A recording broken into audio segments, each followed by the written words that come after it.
Morning, guys.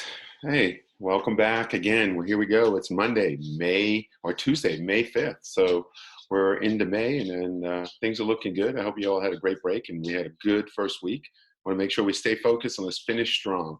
So today you have a quiz on the work that you did when you researched the Articles of Confederation. The Articles of Confederation, as you know from that short little work, was the first government the United States of America had under the Continental Congress. It was implemented in the middle of the American Revolution, so that should give you an indicator. The country is under stress. They resist creating a powerful government, so the Articles of Confederation are going to be extremely weak. We're going to look at this as it unfolds, and some issues will occur in the country when we look at the establishment of the Constitution. But now we're looking at government and power. So we looked at the Declaration of Independence, and now we're coming out of that, and we're going to apply some of the things that we learned in the Declaration of Independence to how the Founding Fathers went about establishing a new government. There was some serious resistance to creating a government, and these are the reasons why. So we started with power and government, and you've done research on this. Remember, we had the Enlightenment. In Europe, there were lots of philosophical discussions and feelings around why are we constantly at war? Why are we limited and powerless? And there were some power shifts that were occurring. So the Enlightenment was a period of deep thinking about who we are as individuals and who should legitimately rule or have power over another. And you can see this struggle today when we have people. It's like we're in the middle of a pandemic, a once in 100-year event, and people are expressing their freedom of speech.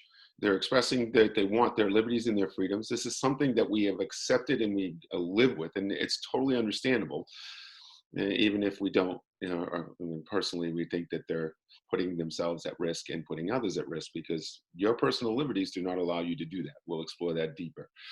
So we have the Enlightenment is universal, remember? Humans are all equal by nature, and in the Declaration of Independence, it says that all men are created equal. And what we started out with was me. If I am here by myself, I am totally free. And then there's you. Once we have another individual, we have an interaction between the two. We now have to come up with understandings, expectations, limitations of each other's behavior. Because I, by myself, am totally free. But once you show up, it's like, do I have the right to hurt you? Do I have the right to injure you? Do you have the right to hurt me? Do you have the right to injure me? It's like, no. So then we have to have some order. We have to have some expectations. John Locke, who was another one of the philosophers of the Enlightenment, he believed in the social contract.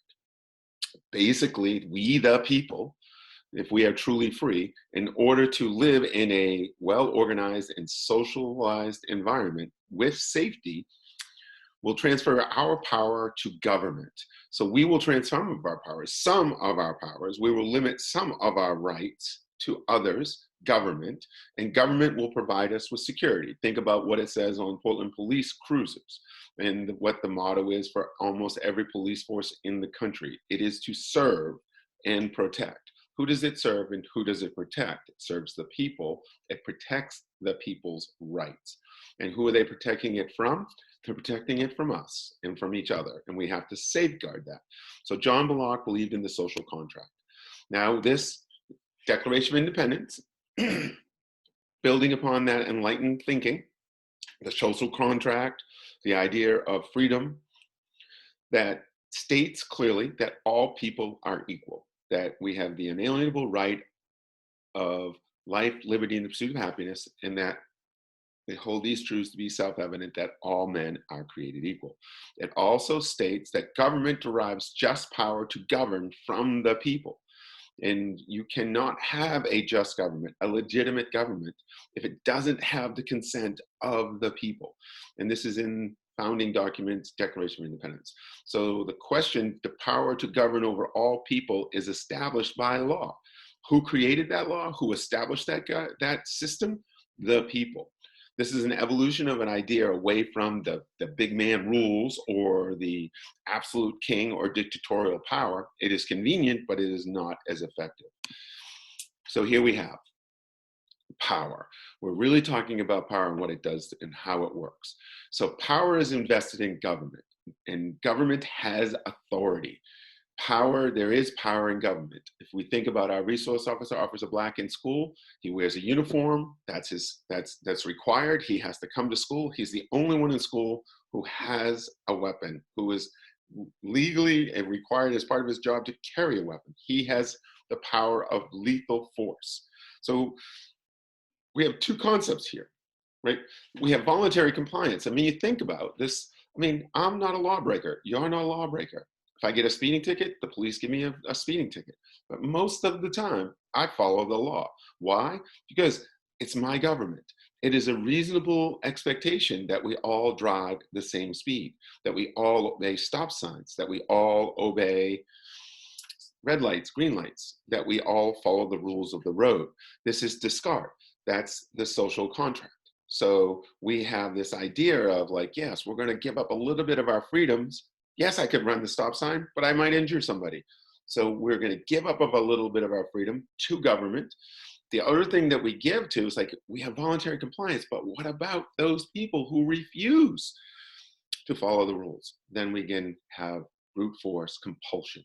Government can force you to do something. And you're starting to see this in the news. If you watch the news at all about government, in these hard times, trying to, it's like, no, social distancing, or do we do this, or we do this? It's like, we have empowered government to do this. So what makes it legitimate for one person to rule another? What does make it legitimate for one person to rule another? Well, if you think carefully and clearly, the Declaration of Independence lays this out for us. In order for me to live safe, to know that I am safe, I need to know that you are, are limited in your power, that you won't exercise a power to take away my life, my liberty, or my pursuit of happiness. And yours is dependent upon the same thing. So we create government to protect ourselves, to protect our rights, and to protect us from each other. So we set up the rules, of which most of the people follow voluntarily.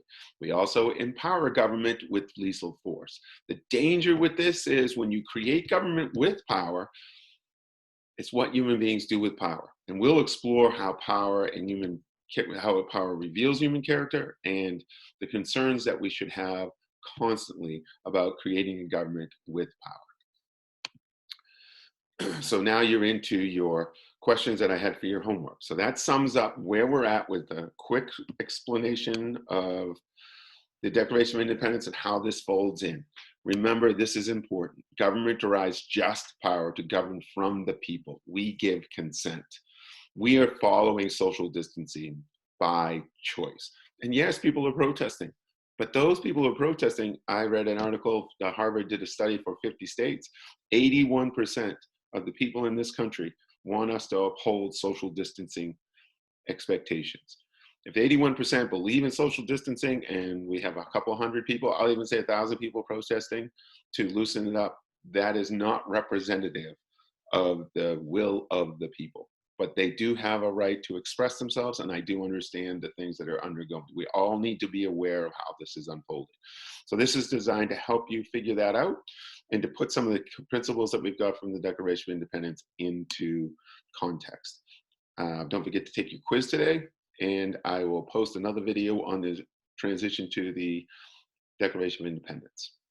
The Constitution.